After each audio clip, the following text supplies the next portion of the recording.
नमस्कार दोस्तों, मैं रमेश कुमार आज के इस वीडियो में आपका स्वागत करता हूं। आज का ये वीडियो कक्षा 12 विषय भूगोल स्माइल पेपर 7 पर है। आज हम उसके कुछ इंपॉर्टेंट क्वेश्चंस का सॉल्यूशंस इस वीडियो के माध्यम से देखेंगे। तो आज का सबसे पहला प्रश्न है, महानगर और बृहत नगर में अंतर बताइए। सबसे पहले हम जानते हैं महानगर किसे कहते हैं।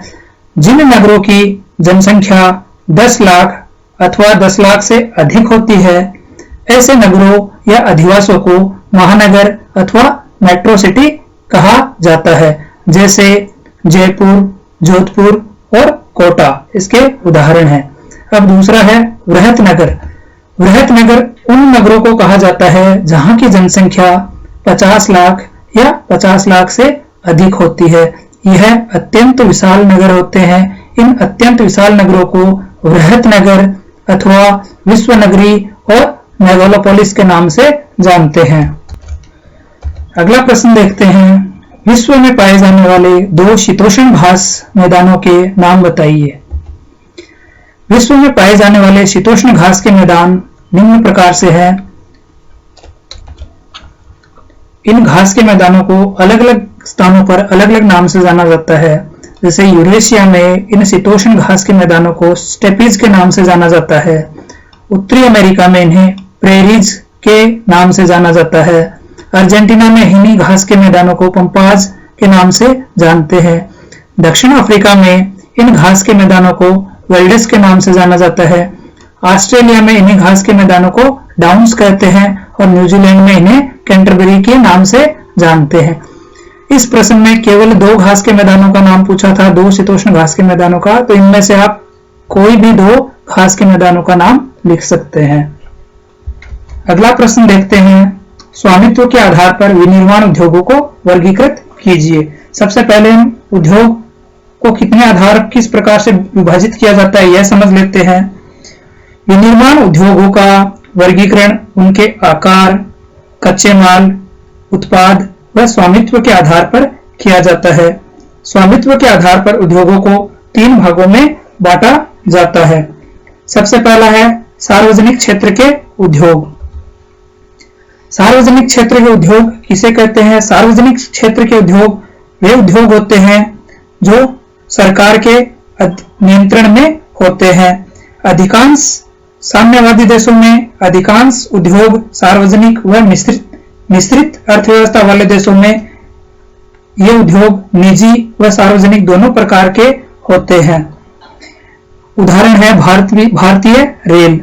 दूसरा प्रकार है निजी क्षेत्र के उद्योग। निजी क्षेत्र के उद्योगों का स्वामित्व निजी क्षेत्र के निवेशकों के अधीन होता है। अधिकांश पूंजीवादी देशों में यह उद्योग निजी क्षेत्र में ही होते हैं, जैसे रिलायंस टेलीकॉम। तीसरा प्रकार है संयुक्त क्षेत्र के उद्योग। संयुक्त क्षेत्र के उद्योग इस प्रकार के उद्योगों का संचालन संयुक्त कंपनी के द्वारा या किसी निजी व सार्वजनिक क्षेत्र की कंपनी के संयुक्त प्रयासों के द्वारा किया जाता है, जैसे ONGC oil and natural gas corporation. अगला प्रश्न देखते हैं हम, ऑस्ट्रेलिया के पश्चिमी भाग से पूर्वी भाग तक की यात्रा करने के लिए आप किस रेल मार्ग का चयन करेंगे? इसका आंसर है ऑस्ट्रेलिया के पश्चिमी भाग से पूर्वी भाग तक की यात्रा के लिए हम ऑस्ट्रेलियन अंतर महाद्वीपीय रेल मार्ग का चयन करेंगे। अब हम ये समझते हैं यह रेल मार्ग कहां से किस प्रकार से संचालित होता है। यह रेल मार्ग ऑस्ट्रेलिया महाद्वीप की दक्षिणी सीमा के निकट से होता हुआ पूर्व में सिडनी से होता हुआ दक्षिण पश्चिम में पर्थ शहर के समुद्र पतन तक जाता है। इस रेल मार्ग की चौड़ाई विभिन्न स्थानों पर भिन्न भिन्न है, अर्थात इस रेल मार्ग की अलग अलग स्थानों पर जो रेल का गेज होता है वह अलग अलग है। अगला प्रश्न देखते हैं हम, चतुर्थ एवं पंचम क्रियाकलापों में अंतर कीजिए। चतुर्थ व्यवसाय में सूचना आधारित तथा अनुसंधान और विकास आधारित सेवाओं को चतुर्थ व्यवसाय में शामिल किया जाता है, जैसे कार्यालय भवनों में, शिक्षण संस्थाओं में, अस्पतालों में, रंगमंचों में और लेखा कार्य तथा दलाली की फर्मों में काम करने वाले कर्मचारी। यह सभी कर्मचारी अप्रत्यक्ष वर्ग की सेवा प्रदान करते हैं, अर्थात हाथ से या शारीरिक श्रम यह नहीं करते हैं, यह अपना काम दूसरे व्यक्तियों से करवाते हैं। उदाहरण के लिए सूचना शोध, प्रबंध, शिक्षा, स्वास्थ्य एवं सुरक्षा आदि से जुड़े हुए अप्रत्यक्ष कर्मचारी। अप्रत्यक्ष कर्मचारी का तात्पर्य है यह कार्य स्वयं नहीं करते हैं, यह कार्य किसी और व्यक्ति के माध्यम से संपूर्ण करवाते हैं। आगे देखते हैं हम पंचम व्यवसाय। पंचम व्यवसाय में वे सभी प्रकार की सेवाएं शामिल होती है जो नवीन वर्तमान विचारों की रचना, उनके पुनर्गठन की व्याख्या और आंकड़ों की व्याख्या, डाटा एनालिसिस व प्रयोग तथा नई प्रौद्योगिकी के मूल्यांकन पर केंद्रित होती है।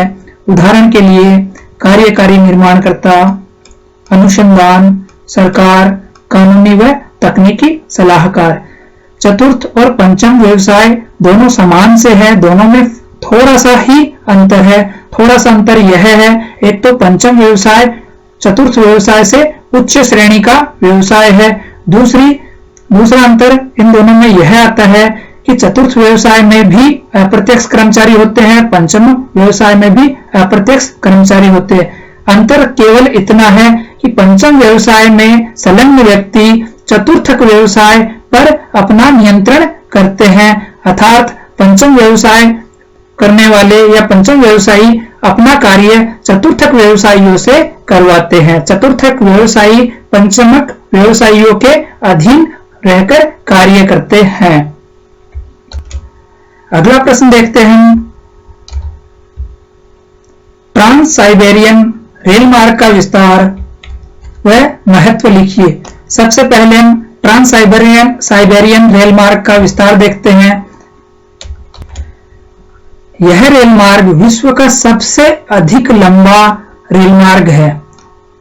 यह रूस के पश्चिम भाग में बाल्टिक सागर के तट पर स्थित लेनिनग्राद, जिसे वर्तमान में सेंट पीटर्सबर्ग के नाम से जाना जाता है, लेनिनग्राद या सेंट पीटर्सबर्ग नगर से लेकर रूस के सुदूर पूर्व में प्रशांत महासागर के तट पर स्थित व्लादिवोस्टोक नगर तक 9,560 किलोमीटर लंबा है। दूसरा देखते हैं ट्रांस साइबेरियन रेल मार्ग का महत्व। ट्रांस साइबेरियन रेल मार्ग का विस्तार से महत्व देखते हैं। यह एशियाई प्रदेशों को पश्चिमी यूरोपीय बाजारों से जोड़ता है। यह रेल मार्ग यूराल पर्वत और यूराल पर्वत की नदियों से गुजरता हुआ और इन्हें आपस में जोड़ता हुआ रूस के चीता एक महत्वपूर्ण कृषि केंद्र है जो इस रेल मार्ग पर पड़ता है। इस रेल मार्ग के कारण ही रूस महाद्वीप की आर्थिक रूप से पिछड़े साइबेरिया का विकास संभव हुआ है। शॉर्ट में हम कह सकते हैं कि ट्रांस साइबेरियन रेल मार्ग के कारण ही रूस महाद्वीप का आर्थिक विकास आज संभव हुआ है। आगे देखते हैं मैप में कि यह रेल मार्ग कहां से कहां तक किस प्रकार संचालित होता है।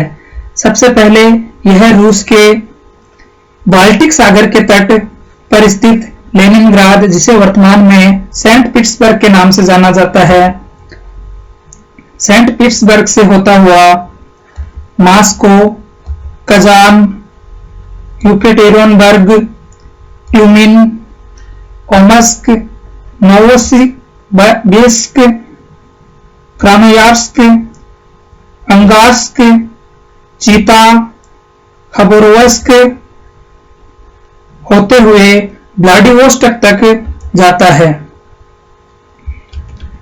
अगला प्रश्न देखते हैं, विश्व रेखा मानचित्र में निम्नलिखित लौह अयस्क उत्पादक देशों को अंकित करना है। सबसे पहले हम टर्की को अंकित करते हैं। आपको मैप में टर्की दिख रहा है, ये रेड डॉट ग्लो हुई है, दिखाई दी। अगला शहर देखते हैं चीन।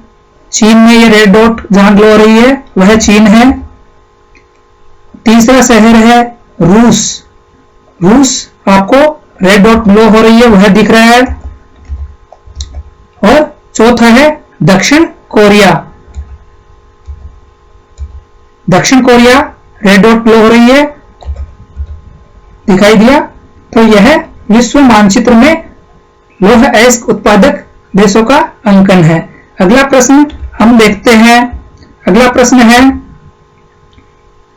सुएज नहर एवं पनामा नहर की तुलना निम्न बिंदुओं के आधार पर कीजिए। स्थिति, प्रभावित होने वाले देश और लंबाई एवं चौड़ाई के आधार पर। यह 3 अंक का प्रश्न है, थोड़ा सा बड़ा होगा। सबसे पहले हम स्थिति देखते हैं सुएज नहर। सुएज नहर की स्थिति। सुएज नहर मिस्र में स्थित है। यह नहर मिस्र के उत्तर में पोर्ट सईद से लेकर मिस्र के दक्षिण में स्थित पोर्ट सुएज के मध्य स्थित है और यह नहर भूमध्य सागर को लाल सागर से जोड़ने का कार्य करती है। स्थिति में ही हम दूसरा देखते हैं पनामा नहर। पनामा नहर है मध्य अमेरिका के पनामा नामक देश में स्थित है। यह नहर पनामा जलद मरुमध्य के आर पार पनामा शहर को कोलोन से मिलाती है। दूसरा बिंदु देखते हैं प्रभावित होने वाले देश। सबसे पहले सुएज नहर के से प्रभावित होने वाले देश देखते हैं।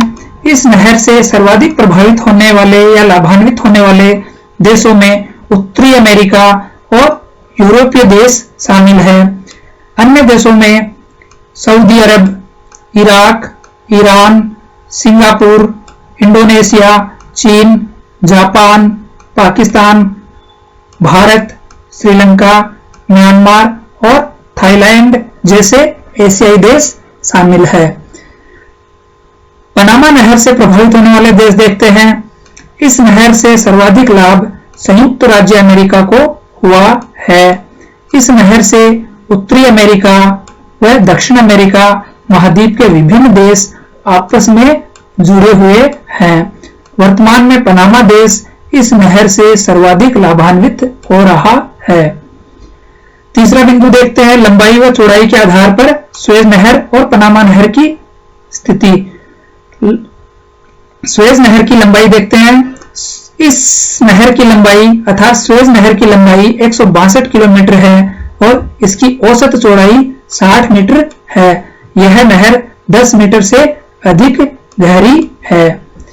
पनामा नहर की लंबाई 82 किलोमीटर है और यह औसत रूप से 90 मीटर चौड़ी है। यह नहर 12 मीटर से अधिक गहरी है। अगला प्रश्न देखते हैं उद्योगों की अवस्थिति को प्रभावित करने वाले कोई 3 कारक स्पष्ट कीजिए। यह प्रश्न भी 3 नंबर का है, थोड़ा सा बड़ा रहेगा। उद्योगों की अवस्थिति को निम्न कारक प्रभावित करते हैं। सबसे पहला कारक है कच्चा माल।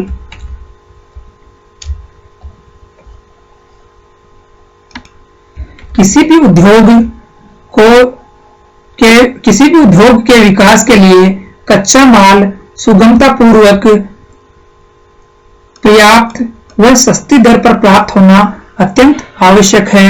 अतः अधिकतर उद्योग खान, वनों और कृषि क्षेत्रों अथवा समुद्र तटीय क्षेत्रों के निकट ही अवस्थित होते हैं। जिन उद्योगों का कच्चा माल भारी होता है या सस्ता होता है अथवा जिनमें निर्माण के दौरान वजन कम होने वाली समस्या रहती है, जैसे चीनी उद्योग, तो इस प्रकार के उद्योग कच्चा माल उत्पादन जहां पर होता है उसी कच्चे माल के क्षेत्र में स्थापित होते हैं।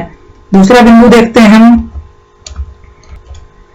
उद्योगों को प्रभावित करने वाला दूसरा बिंदु है शक्ति के साधन।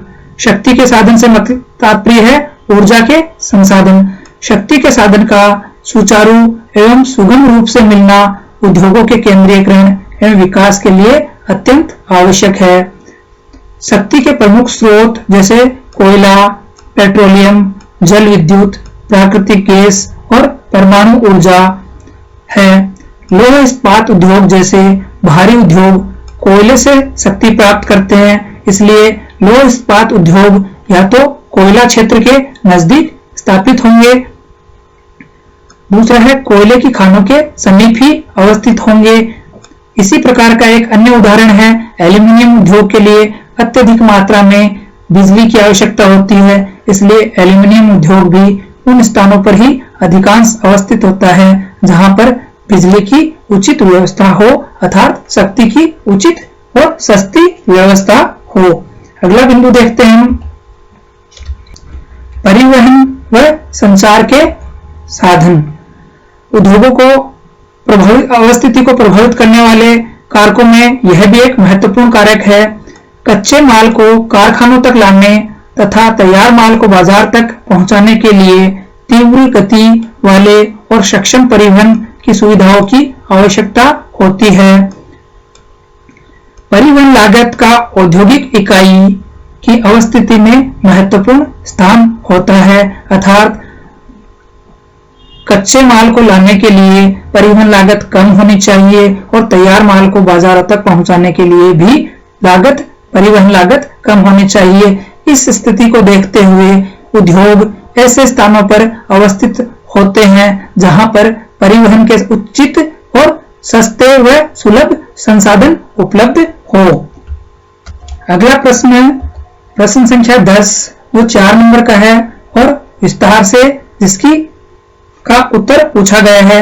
इसको समझाने के लिए वीडियो काफी बड़ा हो जाएगा, तो प्रश्न संख्या 10 देखने के लिए आप पीडीएफ नोट्स देख लेना। पीडीएफ नोट्स का लिंक वीडियो के अंत में वीडियो के डिस्क्रिप्शन में दिया हुआ है।